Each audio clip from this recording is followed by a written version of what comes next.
Hello everyone, welcome to our channel BSc wings. इस video में हम देखने वाले हैं कि हम बीएससी में कैसे अच्छे मार्क्स ला सकते हैं या फिर पास हो सकते हैं। हम दोनों ही टॉपिक पे यहाँ पे देखेंगे और किन टिप्स को हमें फॉलो करना चाहिए जिससे हमारे अच्छे मार्क्स आ जाएं। सो स्टार्ट करते हैं। तो बीएससी स्टूडेंट्स को यहाँ पे मैंने दो कैटेगरी में जो है डिवाइड किया है। एक तो जो अच्छे मार्क्स लाना चाहते हैं और एक जो सिर्फ पासिंग मार्क्स लाना चाहते हैं। सो यहाँ पे पहले मैं पासिंग मार्क्स वालों की जो है बारे में देख लेते हैं हम लोग कि ये कैसे पढ़ें, इनको कैसे पढ़ना चाहिए। पहले तो पासिंग मार्क्स वाले में क्या रहता है कि अगर आपको इन स्टूडेंट्स को क्या करना है, सबसे पहले तो इम्पॉर्टेंट यूनिट देख लेनी है। और इम्पॉर्टेंट यूनिट एंड चैप्टर ये सब कैसे पता चलेंगे, ये भी मैं आपको इसकी टिप्स दूंगी। इम्पॉर्टेंट यूनिट पता कर लेनी है। उसके बाद क्या कर लेना है, 5 ईयर्स जो पिछला साल के पेपर हैं उनमें उनको सॉल्व कर लेना और उनमें मैक्सिमम वो क्वेश्चन सॉल्व करने हैं जिनके जो क्या है बार बार रिपीट हुए हैं। और सेक्शन सी वाले जो है, सेक्शन सी और सेक्शन बी पर ज़्यादा फोकस करना है। ओके, अब कैसे जानेंगे कि कोई चैप्टर में जो है ये दोनों के लिए है, बेस्ट मार्क्स वालों के लिए भी है, पासिंग मार्क्स वालों के लिए भी है। कैसे जानेंगे कि कौन सा मतलब यूनिट और चैप्टर इम्पॉर्टेंट है? इसमें 2-3 तरीके हैं। सबसे पहला आप यूट्यूब पे देख सकते हैं या फिर अपने टीचर से आपको पता चलेगा, जहाँ पे आप कोचिंग वगैरह जो भी करते हैं। अगर सेल्फ स्टडी करते तो यूट्यूब से देख सकते हैं या फिर आप अपने आप से कैसे देख सकते हैं वो मैं अभी आपको बता रही हूँ। यहाँ पे जैसे मैंने एक बुक का एग्ज़ाम्पल लिया है, ये बीएससी सेकेंड ईयर की बुक है। मैंने इसका एग्जांपल यहाँ पे क्यों दिया है अभी देखते हैं। फिज़िकल ऑप्टिक्स एंड लेज़र, इसके नाम में ही इम्पॉर्टेंट जो है छिपा हुआ है। आप जो प्रीवियस 5 ईयर का इसका जो अनसॉल्व्ड देखेंगे तो आप देखेंगे कि लेज़र, ये जो फिज़िकल ऑप्टिक्स एंड लेज़र है तो ये सेक्शन ए है इस बुक का। इसमें 2 यूनिट या फिर 3 यूनिट होंगी और ये लेज़र में सिर्फ 1 यूनिट होगी। तो जो देखेंगे हम, ये लेज़र जो है सेकंड जो पार्ट होता है वो बहुत इम्पॉर्टेंट होता है। जो यूनिट आप देखेंगे कि पहले आपको चेक कर लेना है, मैक्सिमम केसेस में पहले आपको वो चेक कर लेना कि अनसॉल्व्ड में इससे ज़्यादा क्वेश्चन पूछे गए। और यहाँ पे ये लेज़र इम्पॉर्टेंट है, आपको चेक करने की ज़रूरत नहीं है, मैं बता देती हूँ। प्रीवियस ईयर भी इससे काफ़ी क्वेश्चन आए थे। मैक्सिमम क्वेश्चन 80 to 90% इसी से था, क्योंकि और करके हमारा क्वेश्चन दिया होता है, एक करना होता है। यहाँ पे एक क्वेश्चन मान लीजिए क्वेश्चन नंबर 3 दिया है तो इसमें 2 क्वेश्चन होते हैं, और करके एक क्वेश्चन, इसमें से एक आपको करना होता है। इसमें मैक्सिमम सारे में लेज़र यूनिट से सारे में एक एक क्वेश्चन था। जिसने लेज़र यूनिट तैयार की थी उसका अच्छा पेपर हुआ था। यहाँ पे आप देख रहे हैं कि फिज़िकल ऑप्टिक्स एंड लेज़र की बात हमने इस एग्जाम्पल से समझी। अब इसको आप जो है मैथ्स में चाहे अप्लाई करें चाहे केमिस्ट्री में, मतलब मैंने आपको ये ट्रिक बता दी है और इसको बेस्ट स्कोर वाले भी फॉलो करेंगे। ओके,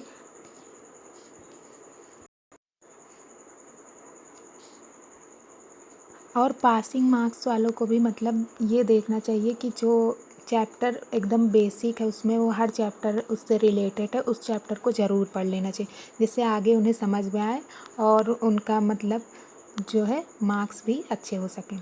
अब हम यहाँ पे बेस्ट मार्क्स वालों की बात कर लेते हैं। तो बेस्ट मार्क्स वाले में क्या बात होगी कि कैसे स्टडी करना चाहिए, पहले अच्छे मार्क्स लाने के लिए कैसे शुरू करें। तो फॉर एग्ज़ाम्पल हम पहले एक कोई सब्जेक्ट का मान लीजिए एग्ज़ाम्पल ले रहे हैं। मान लीजिए आपका मैथ्स है, तो मैथ्स में आपको क्या करना चाहिए, पहले उस सब्जेक्ट का जो पहला चैप्टर है वो देख लेना चाहिए, जैसे कि वो सारे सब पूरे से रिलेटेड है। हालांकि फ़र्स्ट ईयर में शुरुआत से ही शुरू करनी चाहिए मैथ। तो वो चैप्टर जो आगे के चैप्टर होते हैं वो अगले चैप्टर से रिलेटेड होते हैं। कुछ जैसे इंपॉर्टेंट चैप्टर, जैसे अभी मैंने आपको लेज़र बताया, तो लेज़र एक अलग ही टॉपिक है, उसको आप स्टार्टिंग से वहीं से पढ़ सकते हैं, पीछे चैप्टर से रिलेटेड नहीं है। ओके, तो सबसे पहले आपको ये देखना चाहिए, जैसे मैं यहाँ बीएससी थर्ड ईयर में कॉम्प्लेक्स एनालिसिस का एग्जांपल लेती हूँ, कॉम्प्लेक्स एनालिसिस मैथ में, तो पेपर का। तो उसमें क्या है कि जो पहला चैप्टर है आपका कॉम्प्लेक्स नंबर से रिलेटेड है, या फिर आप कॉम्प्लेक्स वेरिएबल कह सकते हैं, कॉम्प्लेक्स नंबर से रिलेटेड है। और जो सेकंड एनालिटिक फंक्शन है, ये तो बेसिक बनाने के लिए है, बेस बनाने के लिए। एनालिटिक फंक्शन आप देखेंगे शुरू से आखिरी तक बुक में हर जगह आपको एनालिटिक फंक्शन हर क्वेश्चन में मिलेगा। सो यहाँ पे ये दोनों चैप्टर पढ़ना इम्पॉर्टेंट हो जाता है। ये मैं आपको एग्जाम्पल के लिए बता रही थी। ये first year, second year, third year, जो भी सब्जेक्ट हो आपका, चाहे वो आप PCM ग्रुप हो, चाहे आप PCB ग्रुप हो, जो भी है, बी से मतलब यहाँ मेरा बायो से। अब सेकंड आपको क्या करना है कि आपको ये नहीं देखना है कि जो है मतलब ये हम इम्पॉर्टेंट बाद में पढ़ेंगे। कई बार ऐसा होता है, मैंने भी एक्सपीरियंस किया है कि हम सोचते हैं इम्पॉर्टेंट बाद में पढ़ेंगे, फिर हमारा वो रह जाता है। तो आपको भी जैसे मतलब मैंने लेज़र का एग्जांपल दिया, तो आपको भी पहले वही कवर कर लेना है। अगर मान लीजिए वो टिपिकल नहीं है तो आप उसको बाद में अपने टाइम टेबल के हिसाब से सेट कर सकते हैं।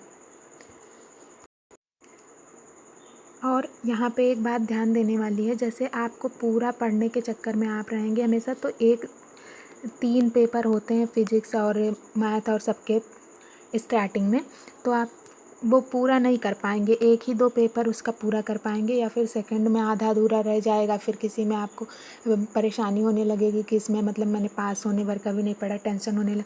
तो आपको करना क्या है, आपको ऐसे तैयार नहीं करना है, आपको सिर्फ 4 यूनिट मैक्सिमम सब में रहती हैं, 4 यूनिट। आपको उसमें से करना क्या है, 3 यूनिट लगभग पढ़ लेना है, उसमें इम्पॉर्टेंट भी इन्वॉल्व करना है आपका, ठीक है। फिर उसके बाद क्या करना है, जो जिस यूनिट से लगभग कम क्वेश्चन, या फिर आपको ऐसे प्रीवियस ईयर देख के या फिर उसी से देख लेना है कि उसमें कैसे क्वेश्चन आते हैं, किस यूनिट से कम आए हैं, या फिर पहले शुरुआत में आप पढ़ेंगे, जब थोड़ा आपको नॉलेज हो जाएगा तब आपको पता चलने लगेगा।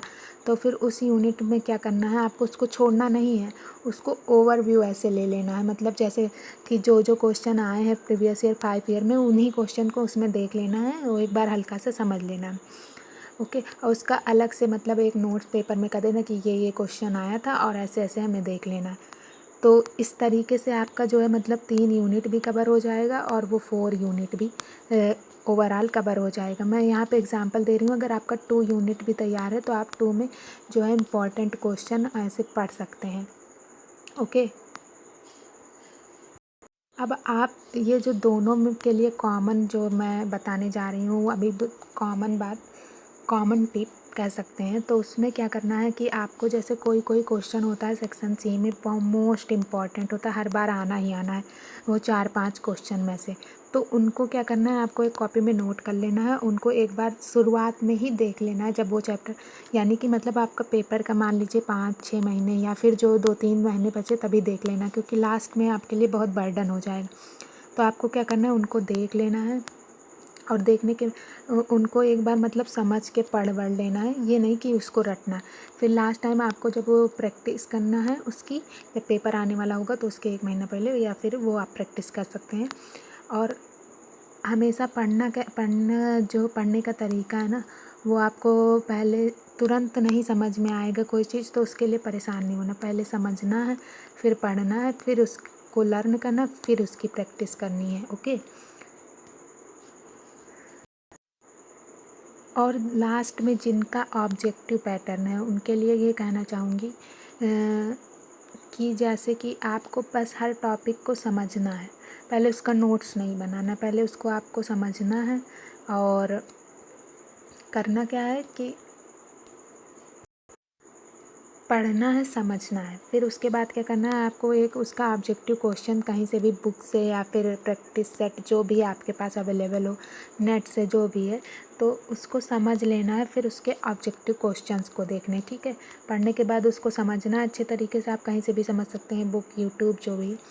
तो उसके बाद उसके ऑब्जेक्टिव क्वेश्चन को ऐसे करना है कि ऑब्जेक्टिव क्वेश्चन को देखना है, उसके बाद जो आपको क्वेश्चन टफ लगे जैसे, तो उसके सामने या फिर ऐसे आपको एरो या फिर ऐसे कुछ भी मार्क कर देना कि सेकंड टाइम जब आप रीडिंग कर रहे हो, देख रहे हो, तो उसमें आपको पता हो कि ये मुझे नहीं आ रहा था, तो एग्ज़ाम के टाइम आपको आसानी होगा। और ऑब्जेक्टिव क्वेश्चन पढ़ने का क्या तरीका है, बहुत लोग जैसे 1 क्वेश्चन दिया है, मान लीजिए ये क्वेश्चन नंबर 1 है, ये क्वेश्चन दिया है, इसके 4 ऑप्शन है, ABCD, तो वो वहीं पे टिक कर देते हैं, तो यहाँ पे टिक करना सही नहीं है।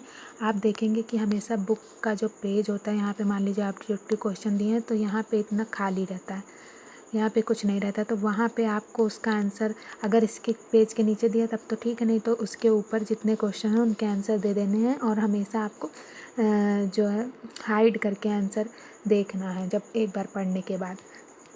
इससे आपको पता चलेगा कि आप कहाँ भूल रहे हैं, कहाँ गलती कर रहे हैं। ओके, इसके बाद मैं जो आप लोग कमेंट कर सकते हैं कि आपको किस सब्जेक्ट के इम्पोर्टेंट क्वेश्चन या फिर कैसे पढ़ना है उसको ये चाहिए।